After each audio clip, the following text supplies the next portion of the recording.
Welcome to the greater journey. All right. Welcome to the great. You know what? That's the wrong intro. That's cool. We'll do it again.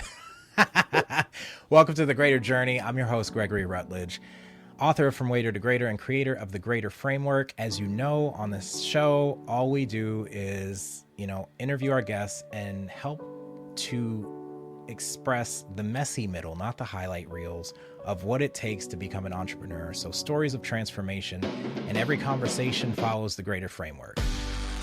If you want to know what that Greater Framework is, grab the book. But my goal is to uncover those moments that made my guests greater so that you can find the courage to step boldly into your own journey. So let's jump in. Whew, I love this intro. It is my favorite.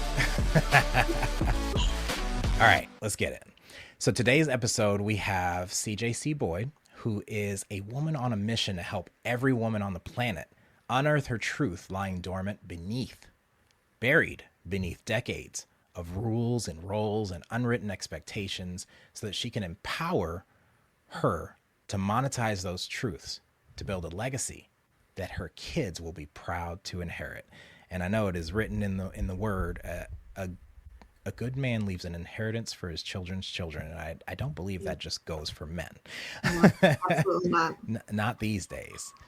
So CJ, queen by design, fuck yes after 50, excuse my French, but sometimes it's needed.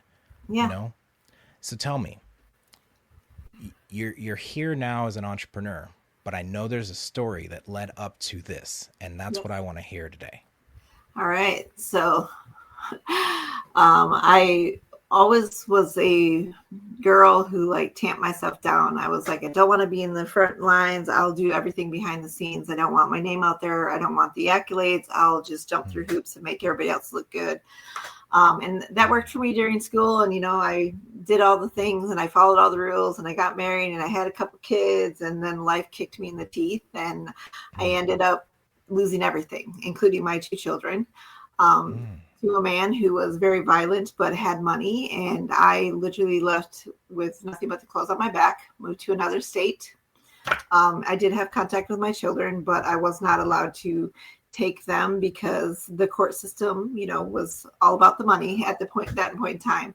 So I kind of felt like, I needed to reinvent myself. And so I spent, a lot of time reawakening the warrior within me, because as a kid I was fearless. I could do anything. I could accomplish anything. I could, write and draw, and I won all kinds of awards and I did all these amazing things. And I lost her because I thought, you're supposed to get married. You're supposed to have kids. This person's supposed to take care of you. They're supposed to complete you, make you happy, fulfill the void and all the things. And that wasn't the case in my book. So I spent probably a decade trying to awaken the warrior deep within. And so I did that and I decided who I was going to be, but it still was tamped down. It wasn't quite, this is the person you're meant to be. This is who you're called for to be. That was kind of still follow the rules, still speak the way that you're supposed to be. People have these expectations of what you're supposed to be or what you can accomplish or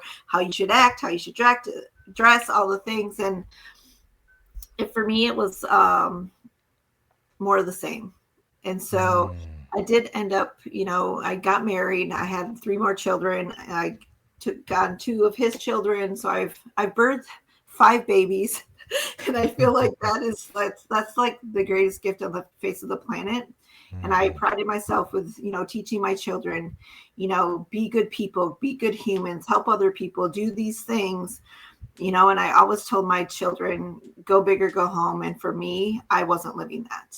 And so long story short, my husband and I were married for 21 years, and then life kicked me in the teeth again. And in a time frame of 3 months, my youngest of 7 left for the military. So I was no longer a hands-on, full-time, 24/7 mom.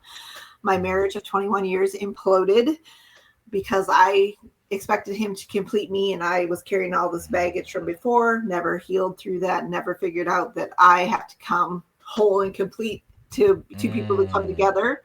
Yeah. And I also, lost my cafe. I had built a cafe from the ground up, no bank backing, no anything, not even really a business plan, but I was like, Wow. I can do this.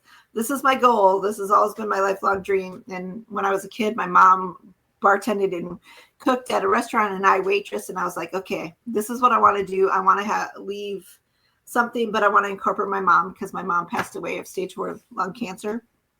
And so everything in my cafe was her recipes, her comfort food. So I kind of like wrapped all my customers in a warm hug, serving them, my mom's recipes. Oh, wow. So all those things happened, and those 3 things like really kicked me in the teeth. And I was like, oh my God, what am I going to do now? And so, with pandemic, I was like, okay, I have 2 choices. I can either embrace the power of the pivot, or I can, lay in the corner in fetal position and become just another statistic of circumstance and use that as my excuse to why my cafe went to hell and why I have nothing left in my life, And I was 48 at the time, and I was like, you've never really sat with yourself. In 48 years, you've never really sat with yourself and said, who are you as a woman, first and foremost? Who is CJ? Wow. I had all these expectations. You're supposed to be a good mom. You're supposed to be a good wife. You're supposed to do this. This is what you can wear. This is how you can talk. This is what you're supposed to talk about. All these rules and roles and unwritten expectations. How the heck does anybody live up to that if you don't know who you are at the soul? Right. So that was like my coming to Jesus meeting, I like to call it. And I have so many women that I talk to, and they're like, well, you were forged, you rose from the fire, you rose from the ashes. And I'm like, no, I was forged in the fire. The fire shaped me. The fire made me strong. I'm strong as steel because I went through that fire. I didn't rise from anything. I chose to recreate myself. This is so good, girl. I'm surprised we've known each other so long, and this is the first time I'm hearing the full story, and it's just incredible. I know there's some women that are listening right now that are just like, wow, me too, right? Or like they have permission now, right, to reinvent themselves and stop playing by these rules, roles, and false expectations that are placed on them by who knows who, right? exactly. So in this journey, I'm hearing a lot of the letters from the greater framework, resilience being like the number one.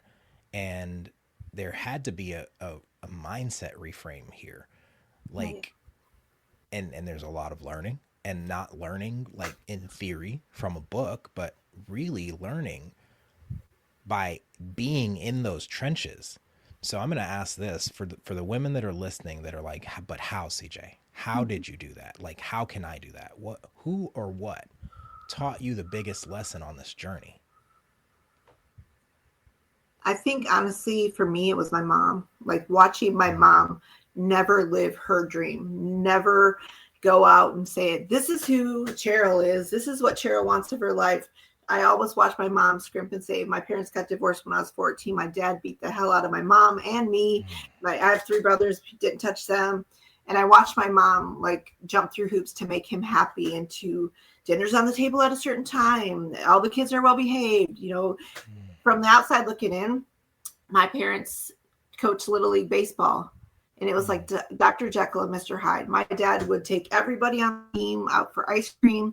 When we got home, my dad turned into this that you could not even fathom he was capable of being. And so I watched my mom deal with that, and then I lived that my life trying to be like, I need to protect my mom.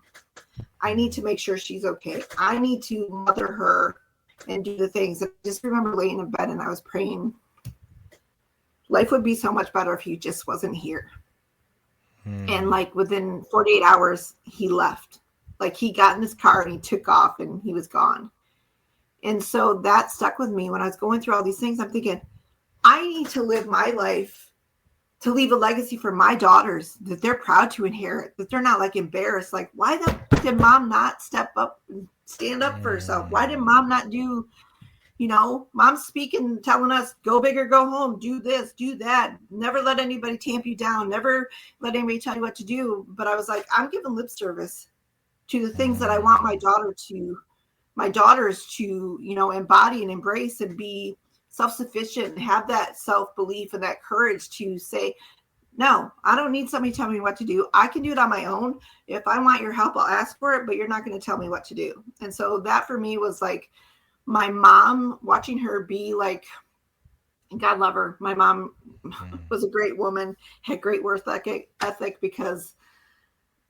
but she could not like stand up for herself to save her life, period. And I mean that in the most loving way. Like even in the end, in her death, on her deathbed, she was like, I have to stay here for you kids. We're grown adults.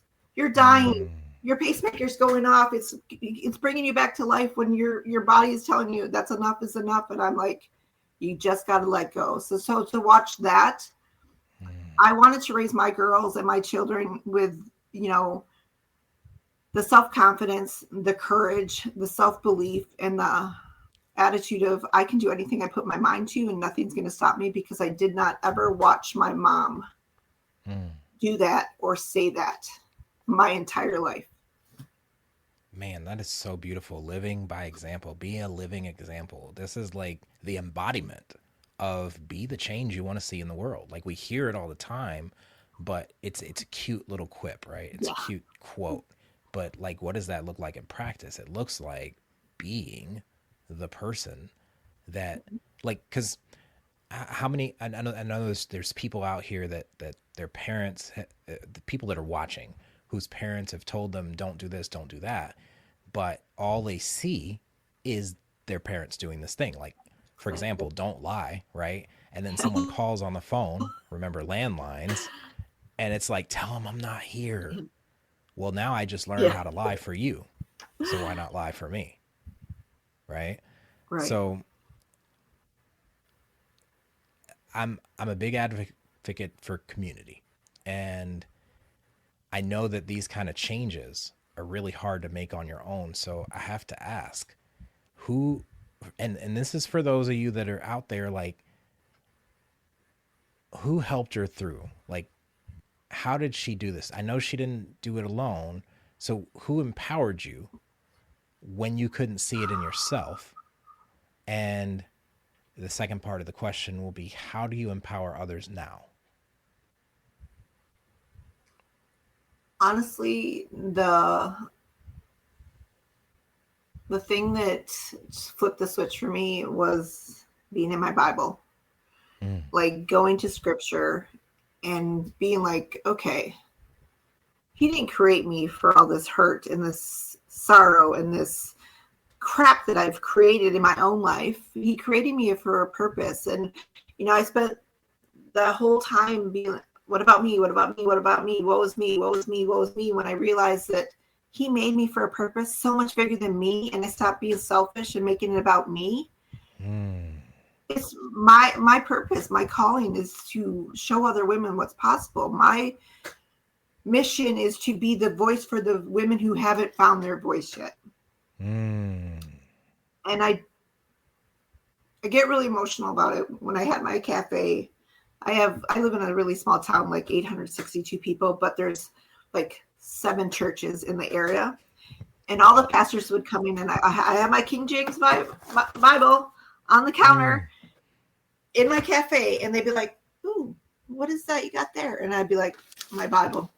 I'm in this. When there's nobody in here, I'm in here, because this is feeding me spiritually. This building and is feeding me financially and food and paying the bills, but this is what matters. And my kids would always laugh, and they'd be like, Mom, you're like the pastor whisperer, because all these pastors would come in and we would talk scripture, and I would surprise myself and be like, I could, you know, talk scripture with them, and they would be like, we would never imagine that coming from a small town little girl like you. And it just made me feel so good that I wasn't giving lip service to my love for my creator. And I wasn't giving lip service to the calling that I know he created me for. I don't want to be that person who wastes the vessel that he gave me to be that light for somebody else.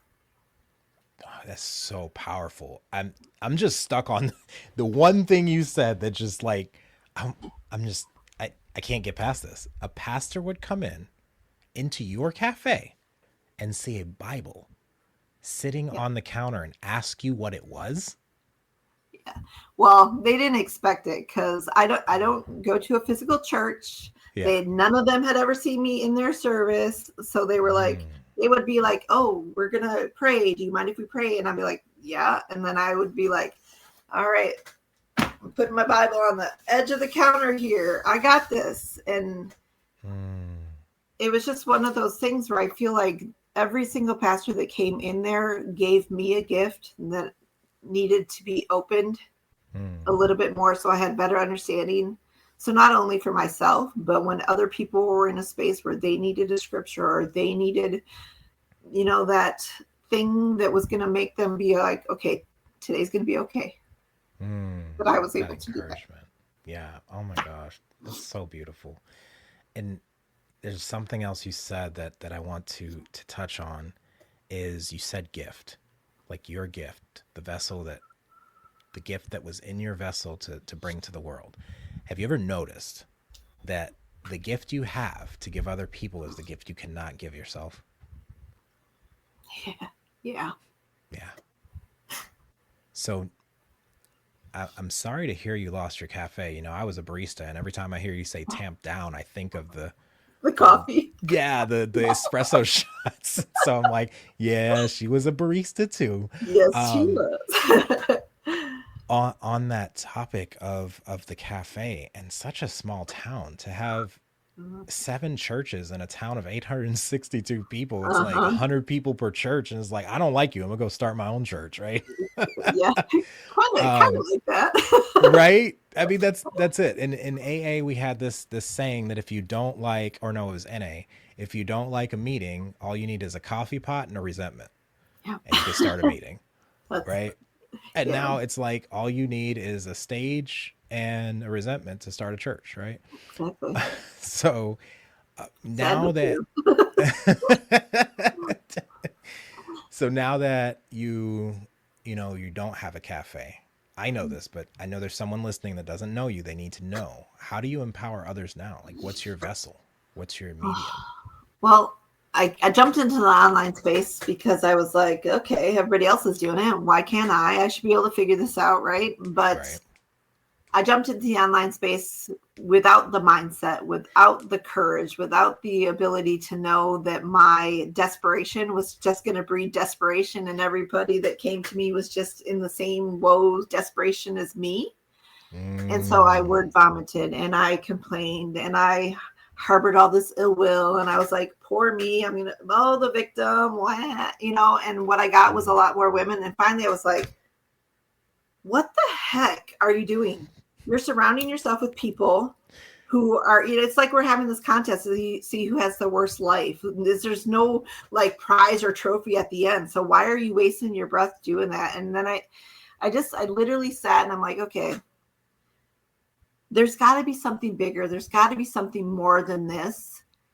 And I met this woman online, and she was kind of like this train wreck where she was like, oh my God, I'm bigger than life, and I'm taboo, and I'm this and I'm that. And it's like, I want what she's got. That Harry Met Sally scene where everybody's like, I want what she's having. Yes. It was kind of like that. I was like, oh, I have to go and see what she's talking about today. And that was like all these taboo things. And I was like, train wreck. Okay, I don't want to know. Oh wait, I gotta see what's going on today. And then I was like, she is talking about all the stuff that you have learned your whole life is not supposed to be talked about, is not supposed to be the thing. That's all fleshly, and that's all like just not the right thing.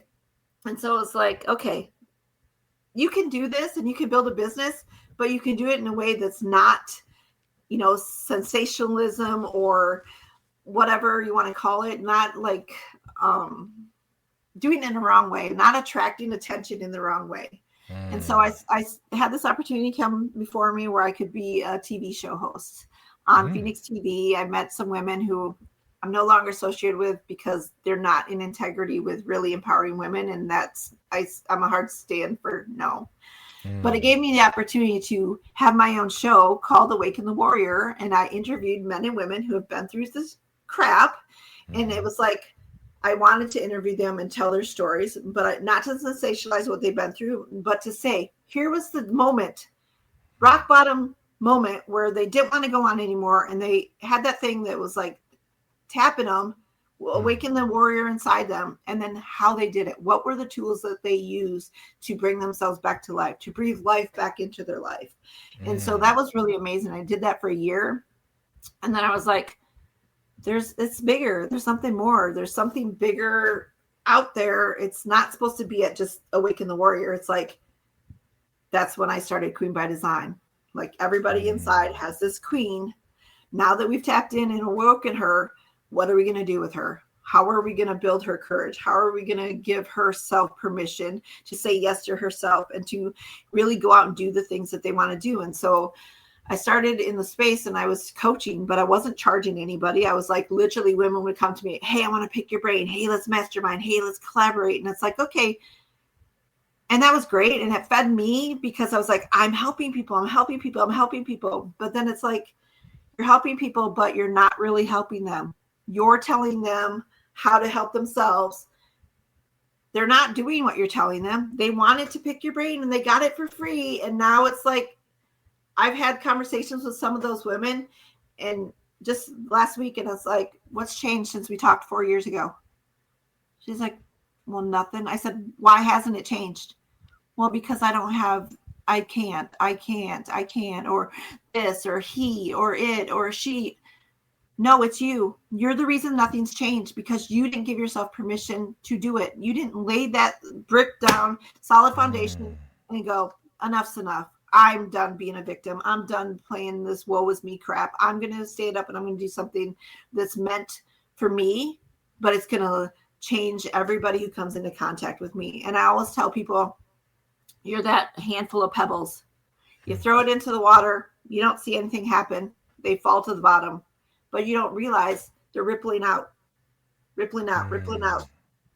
Building those waves. Those waves eventually become tsunamis. And that's what I want. I want to be that handful of pebbles tossed in the water that ripples out and becomes a wave and a tsunami. And people are like, okay, whoa, wait a minute. We're forever changed because CJ took the time and had a conversation with us.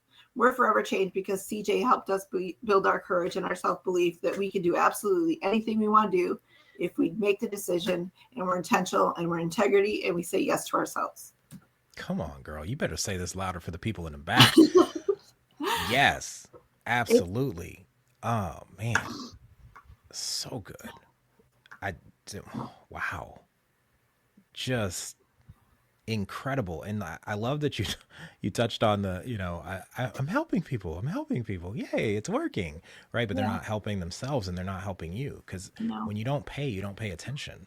And so, I can give you all this stuff for free, but if you don't value it, they say, it says in the word that your where your heart is, or where your treasure is, there your heart will also be. And so you have to charge people to get their heart in it, because if I didn't have to sacrifice my money to learn something, then I won't sacrifice to make it happen. Exactly. It's just more information and information overload, man. Like I can learn all day, but if I don't apply it, it's just knowledge. It's when it's applied that it becomes wisdom, right? Absolutely. So on the topic of learning, what failure became your best classroom? Oh, she's got a story. I could see it. There's so many to choose from. Let me just think. Do you hear that? She said there's so many to choose from. So that means that this path to entrepreneurship is lined with failure. Yeah. And I think, people say failure's not an option or failure's a bad thing. That's complete bull. Failure is the thing that teaches you the lesson to say, I don't want to do that again. I don't want to put myself in that position again. I don't want to stand for that. I don't want to allow that. I think the thing for me, honestly, getting divorced the first time, leaving an abusive relationship, coming back home to my hometown where he still lives, and walking through on the streets and having people look at me and judge me and say things about me. And I'm like, you didn't live my life. you see things through rose-colored glasses, I'm going to hold my head high because I know who I am. I know what I've done. I know what happened. And for that, that's been my biggest lesson, to not let anybody else's opinion taint you, to not let anybody else's opinion change you at your soul, at your core. If you know who you are at your core, what your purpose is, what your values are, what your integrity is, what you will stand for, what you won't stand for, nobody can shake that. You have to build that so unbelievably solid that nobody can rock your world unless you say that they can. You give that power away. And so for me, it was like I lost everything. I lost my children. Yeah. And to come home and be in a town, my daughter came and lived with me after I moved back, but to be in a town where everybody's, I can't believe she's here. Oh my God, did you, you can't touch me because I know who I am and I know what I lived through and what I almost didn't live through. You know, people's judgments, and it really taught me the lesson to not be judgmental of other people.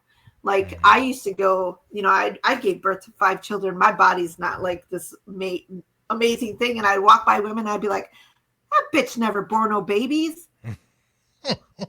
Okay, whoa, wait, who are you to judge? You don't know. And then I met people who are like, yeah, I just gave birth, 6 weeks ago to my 6th kid. And I was like, looking at her going, holy crap, how'd you do that? And it's like to really just own who you are and not judge other people because you don't know who you're walking by. You don't know what they went through. And I always taught my children, like, be nice to the kid in school who's sitting at the lunch table by himself. You don't know what happened when he got out of bed this morning. He could have just got bad news. His mom died. His parents could be going through a divorce. You don't know. Be the kid who, the bullies are coming by and knocking the books out of his hand. You be the kid that picks up those books and carries the books and be that person and says, you know what? It's okay. Because one day you're going to be that person and somebody's going to have a day, and that could be the day that they're contemplating taking their own life. And because you took a second and you said, hey, have a good day, or you smiled, or you said, hey, are you doing okay today? You might be the reason that that person decides to stay on this earth. So never judge anybody else. Oh my gosh, CJ, that's so powerful because, I think it's people like us, that are called to empower and encourage that typically were those people that picked up the books and stood up for the bullies. Because I know I was. Yeah. And like I couldn't understand how like the jocks and the people that played football, like they would just tease all the people that were weaker. And it's like, even in that situation, now looking back, I could have given some grace because that's probably how their parents treated them with the sports, right? You are our cash cow. Like you are going to make us money. Exactly. That's typically what it is. And so now they've got this pressure and they're just doing what's been done to them. So yes, absolutely offering grace, because you never know. You never know where someone's been or what they're going through or what they're contemplating doing, right? We see all these school shootings and it's like, it starts somewhere, right? Man, just your principles, your values, the integrity, the heart behind what it is you do. That takes a lot of courage. And you kept saying it, at your core, right? The root word in courage is core, which is heart. And really courage is just the ability to live from the heart. And I think so many times what we're doing is we're trying to suppress what's inside of us that's been called to come out. And if we just did that without the fear of judgment, without the need for validation, what world would we be living in? Whew. It'd be amazing. I used to, when you were saying that, it really landed and it made me very emotional because everybody would always say, you wear your heart on your sleeve. You need to grow thicker skin. You need to be tougher. You need to. And I'm like, no, my heart on my sleeve is my greatest gift. Absolutely. I will wear that with a badge of courage, because that's what it's supposed to be. That's what humanity's supposed to be like. I mean, it's you can have all of the things in the world, but without love, it's nothing, right? Man, wow. Didn't know what you were in for, did you? I didn't. And I'm so grateful that we find, you know how long we've been planning this I know. and like keep missing each other. And it's like, but why? It needed to happen when it needed to happen. Right. Divine So, timing. amen. God kisses. So in being that person that stands in the gap for these women that can't or think they can't stand up and be themselves, was there a moment where you yourself felt overlooked or underestimated? I think a lot of people underestimate me because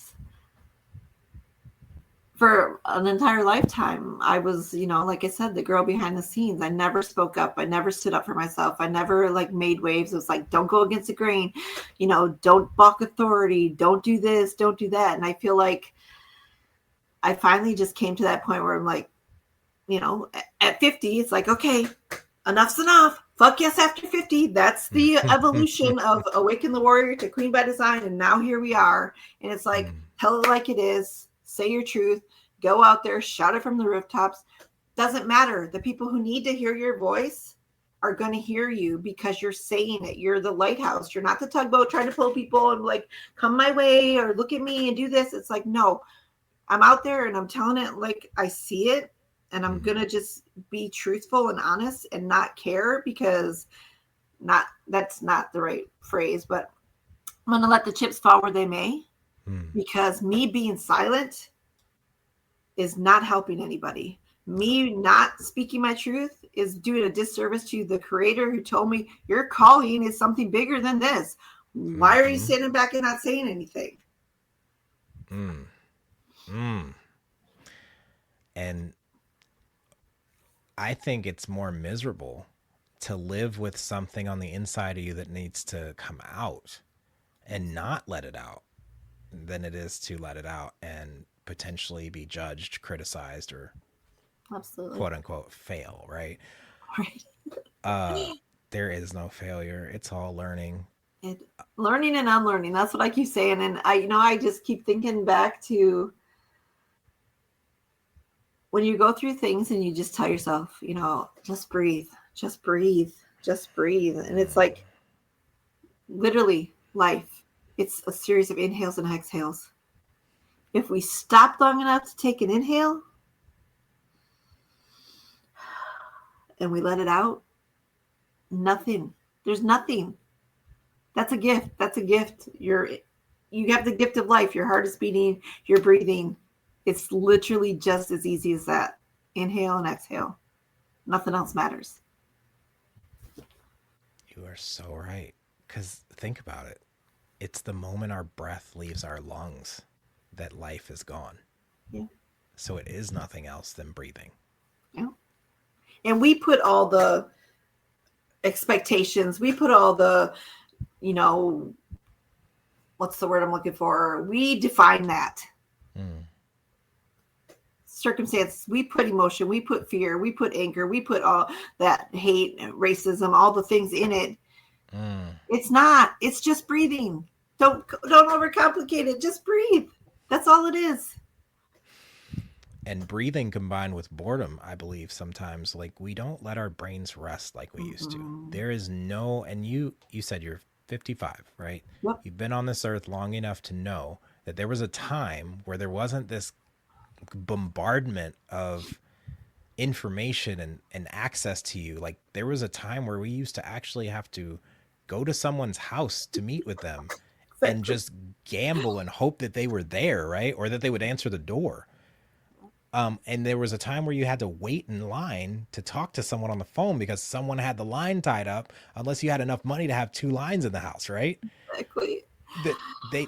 The generations today will never understand that. And I think what's happening, and I'm seeing it, is like I've seen a lot of Gen Z that are interested in nostalgic things. I met a young lady the other day that said she mailed a letter to her boyfriend, right?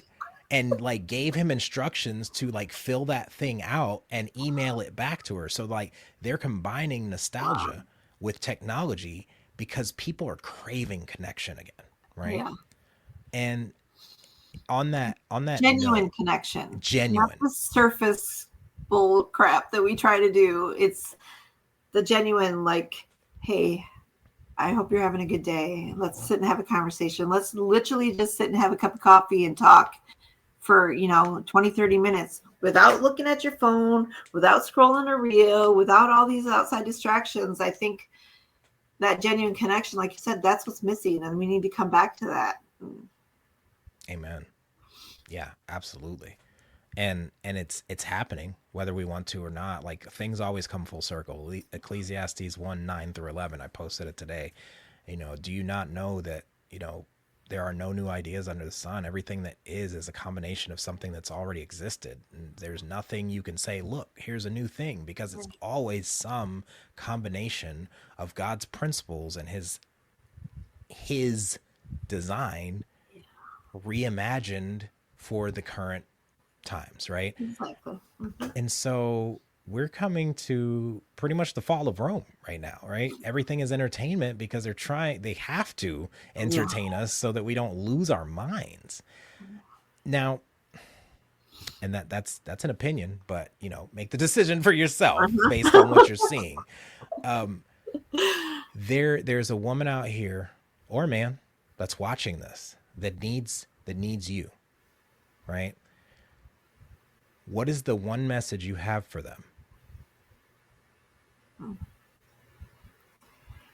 Whew.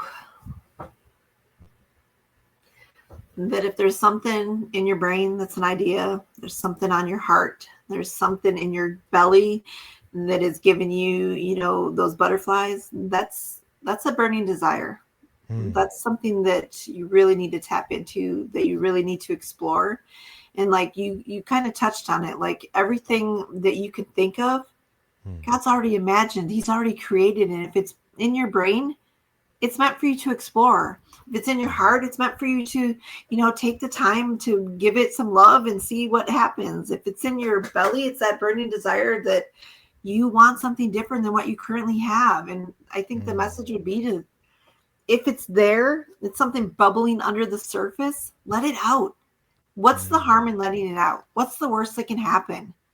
My husband and I have this conversation all the time. And with our youngest daughter, we're always like, okay, some stuff went on, but did you die? No, you didn't die. So just go do it. Just try it. What's the harm in trying it and giving it breath, giving it life? Because who knows? Maybe that's your calling. Maybe that's your purpose. Maybe that's God tapping you on the shoulder going, listen up. I got something better for you. I got something bigger for you. Why are you wasting your time playing small and doing this thing when you're really meant to be here? Come on, girl. And I heard it, and I can't help but when I hear this, offer this reframe, and it may change things for you. It may change things for this viewer. We get what we focus on the most, right? It just is what it is. That's how our brains are designed. So when you said, try it. What's the worst that can happen? Now they start thinking about all the things that are the worst that can happen. And so it just keeps them from even trying. So may I reframe? You may. What's the best that can happen?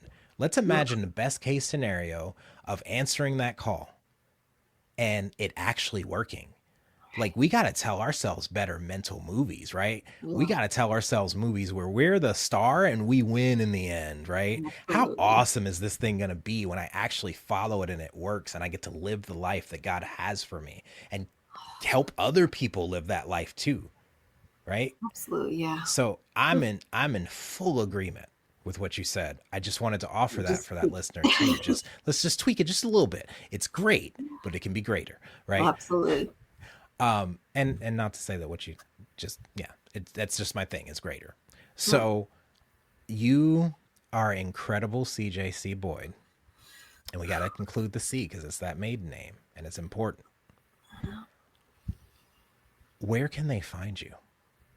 I'm everywhere. Facebook, LinkedIn. I'm on Instagram. I don't do a whole lot, but mainly Facebook. I don't know how it happens, but people start following, and I was like, oh, everybody's like, oh, build your 5K network. You need to get to 5,000 friends, and all of a sudden I'm like, I need to look at my page. Where am I? And I'm like, you have 8,500 friends. How did that happen? I'm like, Yeah. I don't know how that happened, but yeah, Facebook is primarily where I'm at. You know, I think when I met you 6 years ago, you had like 1 or 2 thousand. I And when I know it wasn't looked, very much. right, I was like, what just, hold on. When did that happen? That's I know, right? crazy. But that's what happens when you show up and you're being courageous, you're living from your heart and you're speaking your message. Your message is meant to attract the right people as much as it is to repel the wrong people. But the problem is not content or consistency or any of that stuff. It's really, are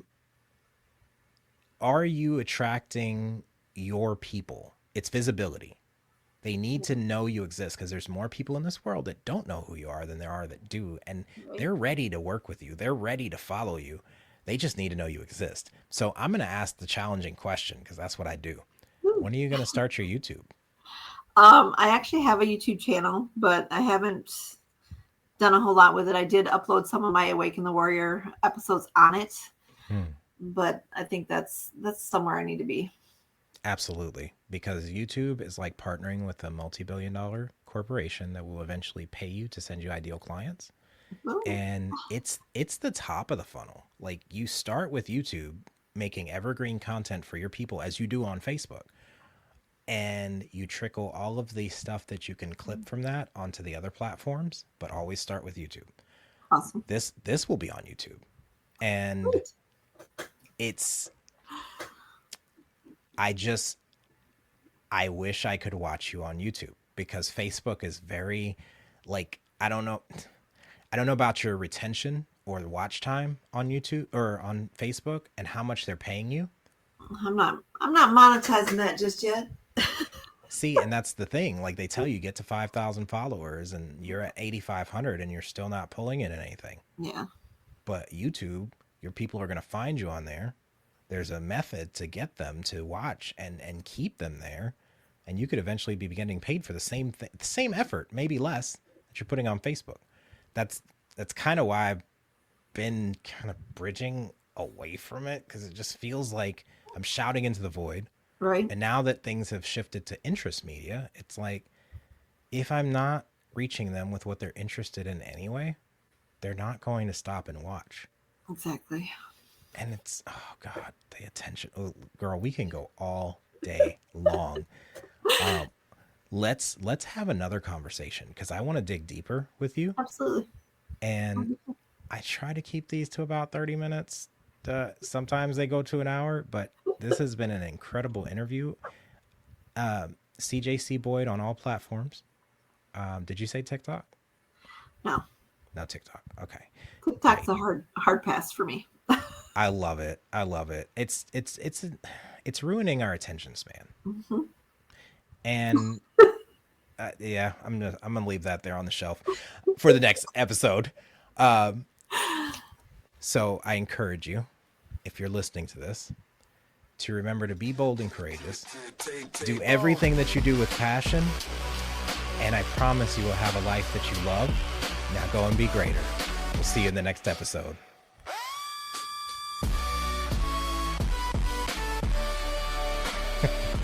It's my favorite music. I just love it.